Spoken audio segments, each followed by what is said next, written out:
क्या आपका मन अक्सर भटकता है? क्या आप जानते हैं कि आपका एक छोटा सा झूठ या एक पल का गुस्सा आपके जीवन में कितनी अशांति ला सकता है? क्या आपने कभी सोचा है कि कैसे आप अपने हर संकल्प को पूरा कर सकते हैं, अपने हर लक्ष्य को पा सकते हैं? भाग 1 में हमने बुद्धत्व की राह पर पहले 6 कदम बढ़ाए थे। हमने जाना कि दान, शील और प्रज्ञा जैसी शक्तियां कैसे हमें दुखों से मुक्त कर सकती हैं। लेकिन क्या आपको पता है कि यह यात्रा अभी अधूरी है? अभी भी 4 ऐसी परम शक्तियां बाकी हैं जो आपको अंतिम मुक्ति तक पहुंचाएंगी। आज हम जानेंगे सत्य की वह शक्ति जो आपको निडर बनाती है, दृढ़ संकल्प का वह पहाड़ जो आपको कभी हारने नहीं देता, निस्वार्थ प्रेम का वह सूरज जो नफरत को राख कर देता है, और वह परम शांति जो सुख दुख के पार है।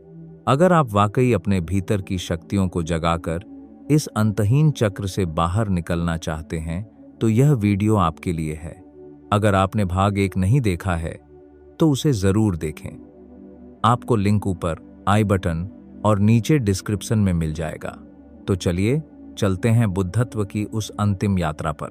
7वीं पारमिता है सच, जिसे हम सत्य या सच्चाई कहते हैं।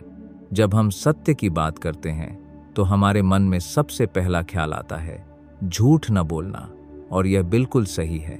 झूठ न बोलना सच पारमिता का एक महत्वपूर्ण अंग है, लेकिन बुद्ध की सच की अवधारणा इससे कहीं ज्यादा व्यापक और गहरी है। यह सिर्फ वचनों की सच्चाई तक सीमित नहीं है। सच का वास्तविक अर्थ है मन, वचन और कर्म में पूर्ण एकता। बौद्ध ग्रंथों के अनुसार सच के कई पहलू हैं। 1. झूठ न बोलना, जानबूझकर किसी को धोखा देने या गुमराह करने के इरादे से कुछ गलत न कहना। 2. चुगली न करना, किसी की पीठ पीछे बुराई करके लोगों में फूट न डालना। 3. कठोर वचन न बोलना, ऐसे शब्द न बोलना जो दूसरों को अपमानित करें या उनके दिल को चोट पहुंचाएं। 4. व्यर्थ की बातें न करना, बिना मतलब की गपशप में समय बर्बाद न करना। 5. ईमानदारी और प्रामाणिकता, आप जो कहते हैं वही करते हैं, आप जो मानते हैं वही जीते हैं, आपके अंदर और बाहर कोई दोहरापन नहीं है। सच पारमिता कब बनता है? जब सत्य बोलना आपका विकल्प नहीं बल्कि आपका एकमात्र स्वभाव बन जाए। जब आप मजाक में भी, किसी छोटे से लाभ के लिए भी, या यहां तक कि अपने प्राणों को बचाने के लिए भी असत्य का सहारा न लें, तब आपका सच पारमिता बन जाता है। यह तब होता है जब सत्य आपके लिए एक नियम नहीं बल्कि आपकी सांसों की तरह स्वाभाविक हो जाता है।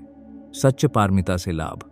इस जीवन में सत्य बोलने वाला व्यक्ति निडर और आत्मविश्वासी होता है। उसे किसी के सामने नजरें झुकाने की जरूरत नहीं पड़ती। लोग उस पर गहरा विश्वास करते हैं और उसका हृदय से सम्मान करते हैं। उसकी वाणी में एक विशेष बल और प्रभाव आ जाता है। आने वाले जन्मों में आपकी वाणी मधुर, विश्वसनीय और प्रभावशाली होती है। आपको कभी झूठे आरोपों का सामना नहीं करना पड़ता। आप हमेशा ऐसे समाज और परिवार में जन्म लेते हैं जहां ईमानदारी और सच्चाई का सम्मान होता है। निर्वाण के लिए सच पारमिता सीधे सम्यक वचन से जुड़ी है, जो बुद्ध के महान अष्टांगिक मार्ग का एक अभिन्न अंग है। सत्य का अभ्यास आपके मन को कपट, धोखे और अपराध बोध से मुक्त करता है। एक सरल, स्पष्ट और ईमानदार मन ही समाधि में गहरा उतर सकता है। जब आप सत्य पर टिके रहते हैं तो आप चीजों को जैसी हैं वैसी ही देखने का साहस विकसित करते हैं, और यही प्रज्ञा का आधार है। सत्य के बिना निर्वाण की प्राप्ति असंभव है। सच पारमिता हमें सिखाती है कि सत्य सिर्फ एक नैतिक गुण नहीं, यह एक अमोघ शक्ति है। हो सकता है कि शॉर्ट टर्म में झूठ आपको किसी मुश्किल से बचा ले, लेकिन लॉन्ग टर्म में वह आपको कमजोर और भयभीत बनाता है। जबकि सत्य हो सकता है कि शुरुआत में आपको कष्ट दे, लेकिन अंत में वह आपको निडर, सम्मानित और मानसिक रूप से स्वतंत्र बनाता है। अपनी दिशा सूचक यंत्र को हमेशा सत्य पर स्थिर रखें और आप जीवन के किसी भी तूफान में अपना रास्ता नहीं भटकेंगे। 8वीं पारमिता है अधिष्ठान, जिसे हम अधिष्ठान या दृढ़ संकल्प कहते हैं। एक महान पर्वत को देखिए। आंधियां आती हैं, तूफान आते हैं, मौसम बदलते हैं, सदियां बीत जाती हैं, लेकिन पर्वत अपनी जगह से नहीं हिलता। वह अपने स्थान पर दृढ़ता से खड़ा रहता है। हमारे जीवन में भी इच्छाओं, आलस्य और मुश्किलों के कई तूफान आते हैं जो हमें हमारे अच्छे संकल्पों से डिगाने की कोशिश करते हैं। हम अक्सर नए साल पर या किसी विशेष दिन पर बड़े बड़े संकल्प लेते हैं और कुछ ही दिनों में उन्हें भूल जाते हैं। हमारी इच्छा शक्ति उस पर्वत की तरह नहीं, बल्कि हवा में उड़ते पत्ते की तरह होती है, जो हर झोंके के साथ अपनी दिशा बदल देती है। लेकिन एक ऐसी शक्ति है जो आपके संकल्प को उस महान पर्वत की तरह अटल और अटूट बना सकती है। एक ऐसी मानसिक दृढ़ता जिसे दुनिया की कोई भी ताकत झुका नहीं सकती।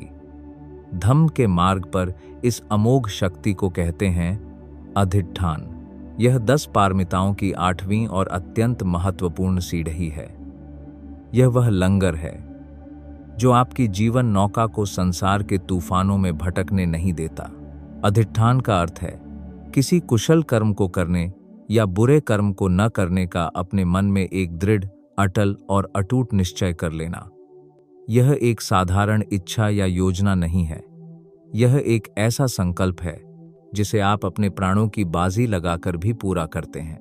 यह वीर्य पारमिता से जुड़ा है, लेकिन उससे अलग है। वीर्य प्रयास करने की ऊर्जा है, इंजन की शक्ति है। अधिष्ठान उस गाड़ी का स्टीयरिंग व्हील है जो उसे दृढ़ता से लक्ष्य की ओर बनाए रखता है, उसे भटकने नहीं देता। अधिष्ठान पारमिता कब बनता है? जब आपका संकल्प व्यक्तिगत लाभ, प्रसिद्धि या अहंकार के लिए न हो, बल्कि वह दान, शील और प्रज्ञा जैसे गुणों को विकसित करने के लिए हो। जब आप यह संकल्प लें कि चाहे आकाश टूट पड़े या धरती फट जाए, मैं अपने इस कुशल संकल्प से पीछे नहीं हटूंगा, तब आपका अधिष्ठान पारमिता बन जाता है। यह वह मानसिक दृढ़ता है जो बोधिसत्व को बुद्ध बनने के मार्ग पर आने वाली हर बाधा के सामने चट्टान की तरह खड़ा रखती है। अधिष्ठान पारमिता से लाभ इस जीवन में यह आपके मन को एक दिशा और अद्भुत शक्ति प्रदान करता है। आप एक दृढ़ और विश्वसनीय व्यक्ति बनते हैं। आप अपने लक्ष्यों को आसानी से प्राप्त कर पाते हैं क्योंकि आपका मन बार बार बदलता नहीं है।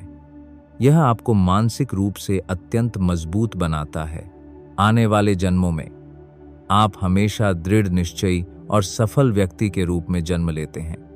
आपकी इच्छा शक्ति इतनी प्रबल होती है कि आप जो ठान लेते हैं उसे पूरा करके ही रहते हैं। निर्वाण के लिए धम्म का मार्ग लंबा और कठिनाइयों से भरा है। इसमें कई बार मन ऊब जाता है, निराश हो जाता है और भटकने लगता है। अधिष्ठान वह शक्ति है जो आपको इन मुश्किल क्षणों में मार्ग पर बनाए रखती है। शील पालन का संकल्प, ध्यान करने का संकल्प, प्रज्ञा विकसित करने का संकल्प, यह सब अधिष्ठान के बिना अधूरे हैं। बुद्ध ने जब बोधि वृक्ष के नीचे अंतिम ध्यान लगाया था तो उन्होंने यही अधिष्ठान किया था। जब तक मुझे ज्ञान प्राप्त नहीं हो जाता, तब तक चाहे मेरी त्वचा, नसें और हड्डियां ही शेष रह जाएं और शरीर का मांस और रक्त सूख जाए, मैं इस आसन से नहीं उठूंगा। इसी महाअधिष्ठान के बल पर उन्होंने मारा को पराजित किया और बुद्धत्व को प्राप्त किया। अधिष्ठान पारमिता हमें सिखाती है कि संकल्प की शक्ति से बढ़कर कोई शक्ति नहीं है। अपनी ऊर्जा को 100 अलग अलग दिशाओं में बिखेरने के बजाय उसे एक नेक लक्ष्य पर केंद्रित कर दें। अपने मन में एक कुशल अधिष्ठान करें, चाहे वह छोटा ही क्यों न हो, और फिर उसे पूरा करने में अपनी पूरी शक्ति लगा दें। आप पाएंगे कि आपके भीतर एक ऐसा पर्वत है जिसे दुनिया की कोई आंधी हिला नहीं सकती। 9वीं पारमिता है मेत्ता, जिसे हम मैत्री या निस्वार्थ प्रेम कहते हैं। सूर्य जब उगता है तो क्या वह यह देखकर भेदभाव करता है कि मुझे अपनी रोशनी किसे देनी है और किसे नहीं? क्या वह कहता है कि मैं महल पर अपनी किरणें डालूंगा पर झोपड़ी पर नहीं, अच्छे इंसान को रोशन करूंगा पर बुरे इंसान को नहीं? नहीं, सूर्य का प्रकाश बिना शर्त, बिना किसी भेदभाव के, मित्र और शत्रु, अमीर और गरीब, हर एक प्राणी पर समान रूप से बरसता है। अब कल्पना कीजिए, क्या हमारे हृदय में भी एक ऐसा ही सूर्य उग सकता है, एक ऐसा प्रेम, एक ऐसी शुभकामना जो बिना किसी शर्त और भेदभाव के ब्रह्मांड के हर एक प्राणी के लिए हो। धम्म के मार्ग पर प्रेम की इसी सर्वोच्च अवस्था को, इसी निस्वार्थ शुभकामना को कहते हैं मेत्ता। यह 10 पारमिताओं की 9वीं और सबसे मधुर सीढ़ी है। यह वह अमृत है जो घृणा के विष को पूरी तरह से शांत कर देता है और आपके हृदय को अनंत विस्तार देता है। बुद्ध ने मेत्ता के बारे में बताया कि मेत्ता का अर्थ है सच्ची मित्रता का भाव। यह एक शांत, निर्मल और असीम शुभकामना है कि सभी प्राणी सुखी हों, सभी प्राणी निरोगी हों, सभी प्राणियों का मंगल हो। इसमें कोई राग या आसक्ति नहीं है। यह एक माँ की तरह है जो अपने इकलौते पुत्र के कल्याण के लिए सब कुछ करने को तैयार रहती है, बिना किसी अपेक्षा के। मेत्ता, पारमिता कब बनती है? जब आपकी यह शुभकामना केवल आपके परिवार, आपके मित्रों या आपके देश तक सीमित न रहकर अनंत हो जाए। जब आप अपने शत्रुओं के लिए, आपको कष्ट पहुंचाने वालों के लिए भी उतनी ही मंगल कामना कर सकें जितनी आप अपने प्रियजनों के लिए करते हैं, तब आपकी मेत्ता पारमिता बन जाती है। यह तब होता है जब आपका हृदय इतना विशाल हो जाए कि उसमें किसी के लिए भी घृणा या द्वेष का कोई कोना ही न बचे। मेत्ता पारमिता से लाभ। बौद्ध ग्रंथों, विशेषकर मेत्त सुत्त में मेत्ता का अभ्यास करने वाले को 11 महान लाभ बताए गए हैं।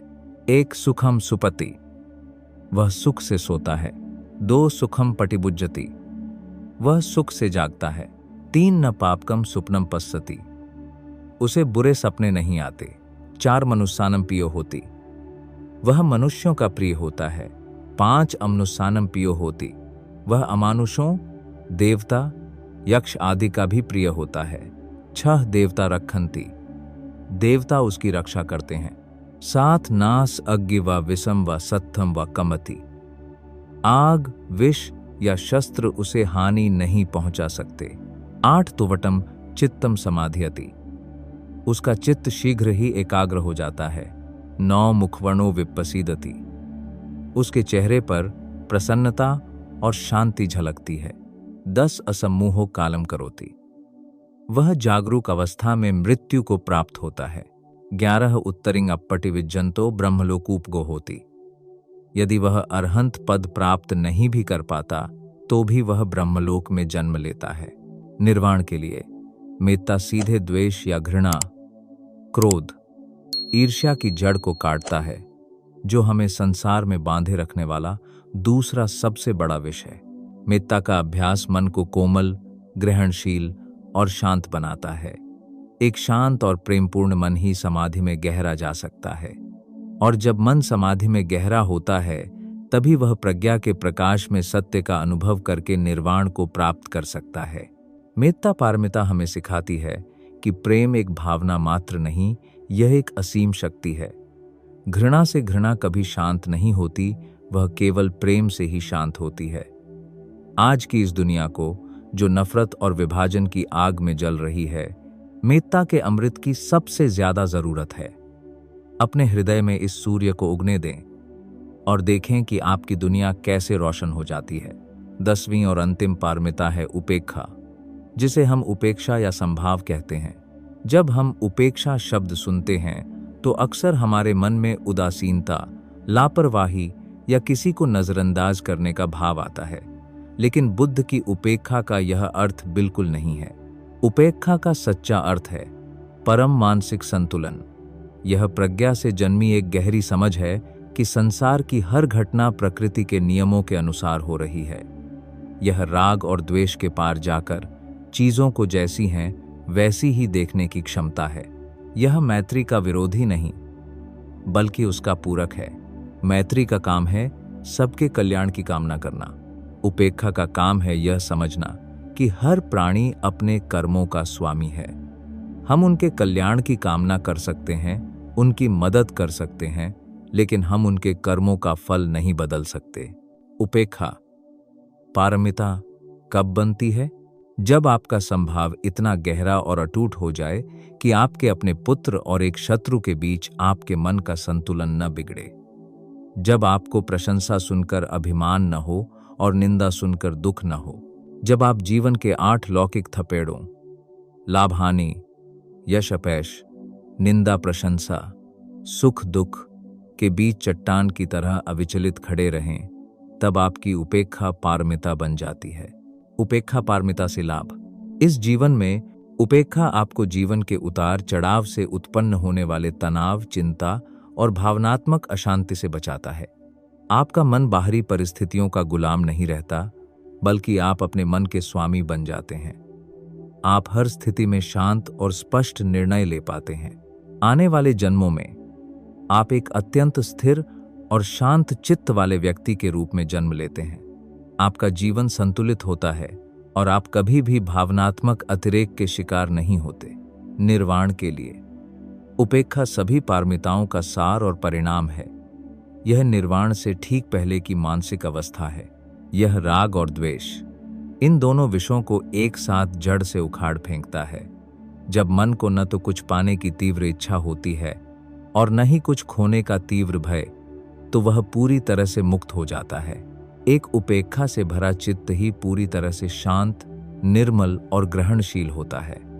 इसी परम शांत चित्त में प्रज्ञा का पूर्ण उदय होता है और साधक सभी बंधनों को तोड़कर, सभी संस्कारों को शांत करके निर्वाण की परम अवस्था को प्राप्त कर लेता है। उपेक्षा पारमिता हमें सिखाती है कि सच्ची स्वतंत्रता बाहर की दुनिया को बदलने में नहीं, बल्कि उसके प्रति अपने मन के नजरिए को बदलने में है। जीवन में सुख भी आएगा और दुख भी, यह प्रकृति का नियम है। आप उन्हें रोक नहीं सकते, लेकिन आप यह सीख सकते हैं कि इन लहरों पर सर्फिंग कैसे की जाए, उनमें डूबा कैसे न जाए। मन को संभाव में साधना ही दुखों के पार जाने का अंतिम और निश्चित मार्ग है। यही सभी पारमिताओं की यात्रा का सुंदर और शांत गंतव्य है। तो दोस्तों, आज हमने एक ऐसी यात्रा की है जो 2500 साल पहले बुद्ध द्वारा दिखाए गए उस मार्ग तक जाती है जो हमें दुखों से पार ले जाता है। हमने जाना है कि क्या हैं ये 10 पारमिताएं: दान, शील, नेक्खम, प्रज्ञा, वीर्य, खंति, सच, अधिष्ठान, मेत्ता और उपेक्षा। यह सिर्फ 10 नैतिक गुण नहीं है, यह एक महामानव का ब्लूप्रिंट है। यह वह आंतरिक शक्ति है जो एक साधारण इंसान को भय, क्रोध और लालच की जंजीरों से आजाद करती है। दान आपको उदार बनाता है, शील आपको शांत बनाता है, प्रज्ञा आपको ज्ञानी बनाती है और मेत्ता आपके हृदय को अनंत विस्तार देती है।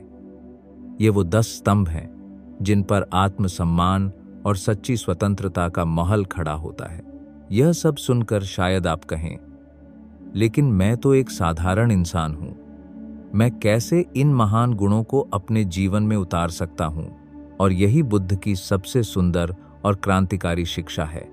यह रास्ता किसी खास व्यक्ति या किसी चुने हुए इंसान के लिए नहीं है। यह रास्ता हर उस प्राणी के लिए है जो सच में दुख से मुक्त होना चाहता है। इसकी शुरुआत किसी गुफा या जंगल से नहीं, बल्कि आपके आज के दिन से, इसी पल से होती है। आप आज से ही शुरुआत कर सकते हैं। दान, आज किसी को एक सच्ची मुस्कान दें, किसी जरूरतमंद की छोटी सी मदद करें बिना किसी उम्मीद के। शील, आज किसी के बारे में बुरा न बोलें, झूठ बोलने से बचें, चाहे वह छोटा ही क्यों न हो। नेक्खम, आज अपने किसी पसंदीदा चीज से थोड़ी देर के लिए दूरी बनाएं, किसी छोटी सी आसक्ति को छोड़ने का अभ्यास करें। प्रज्ञा, आज अपने जीवन की किसी घटना को देखें और पूछें, यह क्यों हुआ, यह कब तक रहेगा, क्या यह स्थायी है। वीर्य, आज अपने किसी आलस्य को त्याग कर एक छोटा सा अच्छा काम करें जिसे आप टाल रहे थे। खंति, आज अगर कोई आपको चिढ़ाए या अपमानित करे तो एक गहरी सांस लें और क्रोध करने के बजाय शांत रहने का प्रयास करें। सच, आज जानबूझकर कोई झूठ न बोलें, अपने शब्दों और कर्मों में ईमानदारी बनाएं। अधिष्ठान, आज एक छोटा सा अच्छा संकल्प करें, जैसे 10 मिनट ध्यान करना या किसी की मदद करना, और उसे हर हाल में पूरा करें। मेत्ता, आज अपने मन में सभी प्राणियों के लिए, यहां तक कि जिसे आप पसंद नहीं करते, उसके लिए भी सुखी हो, निरोगी हो की कामना करें। उपेक्षा। आज जब आपको कोई प्रशंसा मिले या निंदा, तो अपने मन को देखें। क्या वह झूल रहा है? उसे संतुलन में लाने का प्रयास करें। यह मार्ग लंबा है, इसमें कोई संदेह नहीं, लेकिन हर एक छोटा कदम, हर एक छोटा अभ्यास आपको अंधकार से प्रकाश की ओर, दुख से सुख की ओर, बंधन से मुक्ति की ओर ले जाता है। तो इन पारमिताओं से आपको क्या मिलेगा? आपके आज के जीवन में शांति, तनाव मुक्ति और बेहतर रिश्ते मिलेंगे। आने वाले जन्मों में आपको हमेशा आगे बढ़ने के लिए अनुकूल वातावरण मिलेगा। और अंततः निर्वाण। ये पारमिताएं आपके भीतर के लोभ, द्वेष और मोह को जड़ से उखाड़ फेंकेंगी। और जब ये विकार पूरी तरह से शांत हो जाएंगे, तो आप उस परम शांति को उपलब्ध होंगे जिसे बुद्ध ने निर्वाण कहा है। बुद्ध ने कहा था, अप दीपो भव, अपने दीपक स्वयं बनो। बुद्ध ने आपसे अपना काम करने को कहा है, किसी और पर निर्भर रहने को नहीं। यह आपका मार्ग है, आपकी यात्रा है। तो उठो, जागो, इन 10 पारमिताओं को अपने जीवन का आधार बनाओ। आप देखेंगे कि आपका जीवन केवल एक साधारण जीवन नहीं रहेगा, बल्कि यह बुद्धत्व की ओर एक पवित्र यात्रा बन जाएगा। अपने भीतर की शक्तियों को जगाओ। आपकी यह यात्रा मंगलमय हो। अगर आपको हमारा यह वीडियो पसंद आया और इससे कुछ नया सीखने को मिला, तो कृपया इसे लाइक करें, शेयर करें और संप्रज्ञान परिवार का हिस्सा बनने के लिए चैनल को सब्सक्राइब जरूर करें और बेल आइकॉन भी दबा दें, ताकि आपको नए वीडियो की जानकारी तुरंत मिल जाए। मिलते हैं अगले वीडियो में। तब तक जागरूक रहें, शांत रहें। भवतु सब्ब मंगलम। सबका मंगल हो।